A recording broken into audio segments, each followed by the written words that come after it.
Prezados amigos, todos nós temos o privilégio de, no tempo da Páscoa, enquanto esta grande vela estiver acesa aqui diante do altar, é sinal que nós estamos no tempo da Páscoa, de lermos, meditarmos sobre o primeiro capítulo da história da nossa religião, que está no Atos dos Apóstolos. E uma história diferente da história de hoje.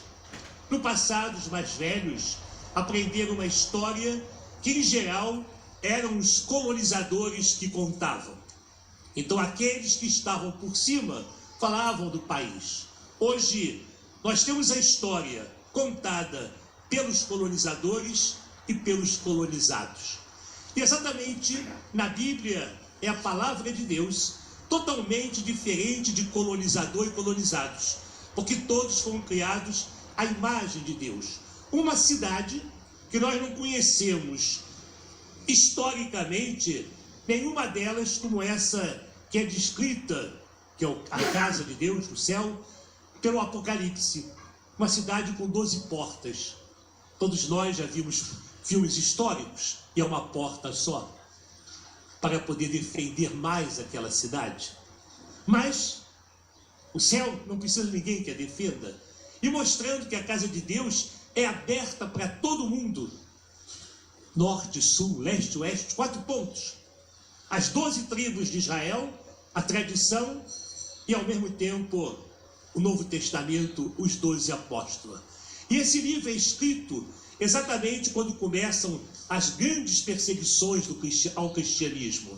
Precisavam as pessoas terem uma força para que esse reino de Deus, um reino de amor, fosse implantado na terra. E veja que o Apocalipse, sem citar o fato da leitura de hoje do Atos dos Apóstolos, mostra que naquela cidade de Deus cabiam povos vindo de todos os lugares, com formas diferentes de acreditar, com formas diferentes de expressar sua religiosidade. E no Atos dos Apóstolos mostra uma dificuldade do passado e às vezes do presente, o saber acolher. Aquela comunidade vinda do judaísmo queria que os novos cristãos, os gentios, os pagãos, passassem por uma espécie assim de um curso de nivelamento com o judaísmo, ser circuncidado, fazer isso, fazer aquilo. E Paulo, que antes perseguiu os cristãos, é ele que recebe essa inspiração divina e diz: não, vamos deixar aquilo que é essencial, sim, que vale para todos os povos, vale para todo ser humano, mas vamos receber esses que estão chegando. E assim a igreja vai se formando. Para nós, quem sabe, no início desta missa, ouvi falar em Antioquia, cidades que até já mudaram o nome. Pode parecer uma aula de história às 8 horas da manhã. Logicamente, se a palavra de Deus não é esse o objetivo. As pessoas que estão aqui, de quantos lugares diferentes vieram? Na acolhida falava de um grupo de jovens que estão se preparando para o sacramento da Crisma. Então a gente sente que essa palavra se desenvolveu. Agora, muitas vezes, nas comunidades, seja onde for, há o perigo de querer impor aos que chegam o meu modo. Há determinadas situações, por exemplo, a tradição, as devoções a Nossa Senhora, aos santos, a oração do terço, pode parecer. Agora, como eu vou rezar, isso cabe a cada um. Esses dados, quantas vezes, pode afastar pessoas de eu querer colocar uma espécie assim de protótipo. A missa é o cume de todas as celebrações. O cristianismo é o único movimento que vai perdurar sempre. Mas, para o cristianismo, quantos grupos já surgiram ao longo da história? E outros vão surgir. Hoje são pequenas comunidades, grupos de leigos à frente de tantos e tantos trabalhos, paróquias que nos domingos é o ministro da palavra que dirige, é o ministro da Eucaristia que dá a comunhão, e aquele sacerdote, tem um padre aqui que estava conversando com ele num dia desse, padre Roberto da Taquara, são 16 capelas. Poderia o padre estar em 16 capelas no domingo? Não. Então o número de pessoas aumentam. Há um perigo. Qualquer época da história tem os profetas da desgraça. Há pouco tempo atrás, uma pessoa, para reivindicar alguma coisa meio absurda, ela dizia, por isso que a igreja está perdendo gente. Eu falei, não está perdendo, não. Eu falei, a senhora mostra, eu dei um exemplo lá do bairro, da região que eu moro, a senhora vê aqui, da Francisco Otaviano, do posto 6 ao posto 1, você sabe quantas missas tem de final de semana? Mais de 70. Em 6 paróquias. Se vai para a Nossa Senhora da Paz, que está do lado, tanto. Quantos jovens fomos fazer o levantamento do crisma tem hoje na cidade? Muito mais do que quando eu era criança, que fui crismado com 7 anos de idade. Hoje 15, 16 e com um curso muito mais longo. Então nós temos que ver, à luz da palavra de Deus, que o Evangelho fala, o ensinar e o recordar. Quantas vezes, no Antigo Testamento, Moisés, principalmente Abraão, diz, lembra-te, Deus, da promessa que fizeste a nossos pais. É o homem, na aliança com Deus, que tem essa possibilidade. E é um perigo. Hoje mesmo, ainda agora, conversávamos juntos sobre essa questão nossa de perder a memória. E hoje exatamente o Evangelho fala do recordar. Recordar não é sessão nostalgia. Não é dizer, como uma vez eu vi uma entrevista do jornalista Mário Lago na televisão, e o jornalista perguntou para ele, como é que era o seu tempo?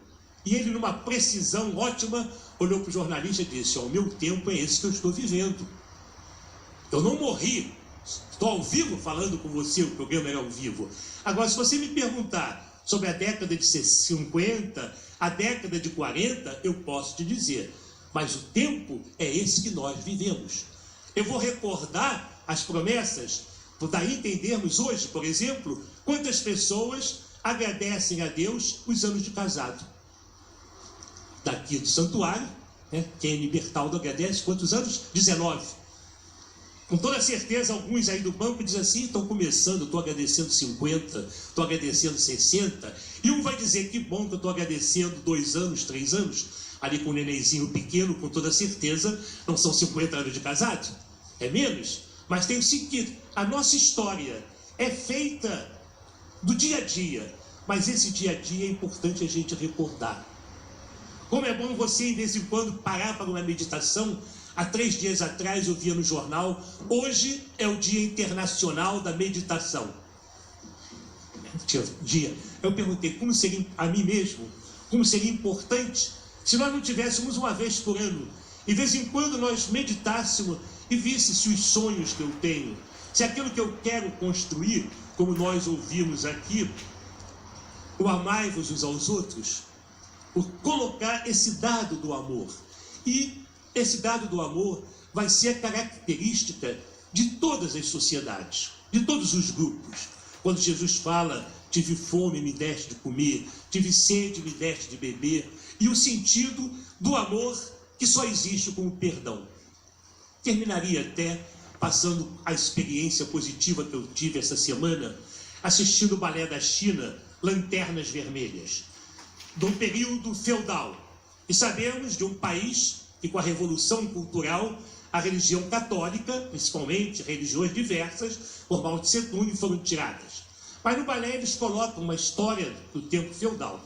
Mas o que me importou mais, além da técnica de tudo isso, a mensagem cristã forte, daí as portas todas do Apocalipse.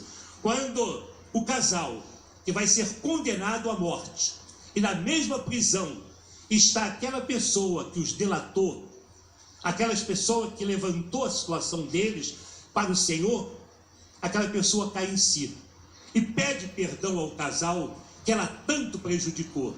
E a dança não pode ser mais bonita quando aquela bailarina escorrega no palco ajoelhada, mostrando que aquele amor só existiria com o perdão. Eles não poderiam morrer pelo amor, mas sem perdoar alguém. Daí Jesus dá o perdão.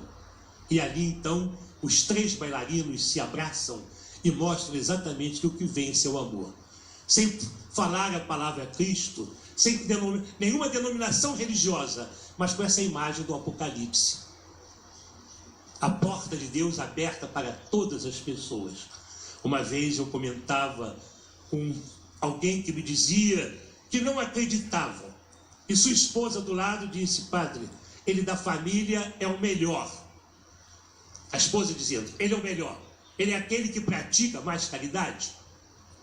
Da minha família, 4 irmãos, o que tinha mais gestos de caridade para com o próximo foi meu irmão mais novo, que morreu muito cedo. Muito cedo. Não era de missa dominical, mas nunca esquecia de levar a cesta básica. E a cesta básica do meu irmão não era só feijão e arroz. Ele fazia questão de dizer que pobre gosta de goiabada, pobre gosta de pêssego. Então a bolsa dele é especial. Com toda certeza ele vai estar num lugar melhor do que eu. Que a gente entra por gesto. Daí o Apocalipse. Muitas pessoas querem fazer do livro do Apocalipse uma dificuldade. Mas são imagens veladas que, se eu me interessar, eu vou descobrir. É o livro que coloca todas as pessoas, mais uma vez repito, diante de Deus. E a entrada vai ser amar a Deus e ao próximo. E nós só amamos a Deus e ao próximo se nós temos a dimensão de perdoar. Daí o Evangelho hoje falar: ensinar, passar adiante o que nós recebemos de bom. E ao mesmo tempo recordar, como o filósofo Platão falava para os seus alunos: saber é recordar. Saber é não apenas o que acontece hoje, é saber o nosso do dia a dia. Peçamos a Deus essa graça, já que saber é recordar. Rezemos hoje nesta missa pelos nossos antepassados que nos deram a oportunidade de estarmos vivos hoje.